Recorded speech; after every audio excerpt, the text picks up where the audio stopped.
Everyone's taxes go up on New Year's Day if no deal is reached. And Diane Sawye got an exclusive look at where Republicans stand from House Speaker John Boehner yesterday. ABC's John Carl has more on that from Washington. Good morning, John.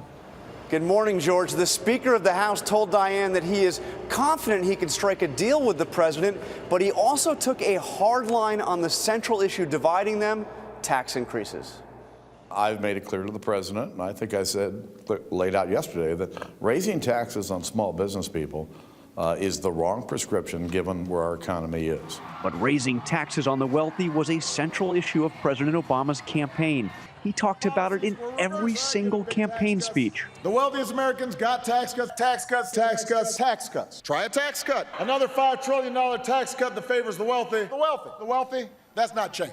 In her exclusive interview Thursday, Diane Sawye pressed the Speaker on that. He campaigned on it. 60% of the voters have said that they are ready to raise these taxes. They are ready to have the wealthier Americans pitch in here. That raising tax rates is unacceptable. The looming fiscal crisis has already affected financial markets, helping drive the Dow below 13,000 for the first time since September.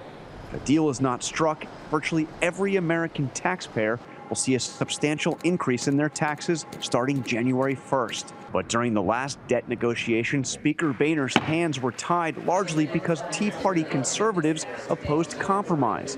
Here is what he told George back then. Listen, there's no daylight between the Tea Party and me. And what does he think of the Tea Party now? We don't have a Tea Party caucus to speak of in the House. Yet even as he called increased tax rates unacceptable, the Speaker told Diane he was open to increasing tax revenue by closing loopholes. I'm the most reasonable, responsible person here in Washington. The president knows this. He knows that he and I can work together. The election's over. Now it's time to get to work. In the interview, the Speaker also said that he would no longer push for a full repeal of Obamacare. Now, he later corrected that a few hours later, saying that full repeal is still his ultimate goal. But clearly, George, the president and the Speaker have some battles ahead.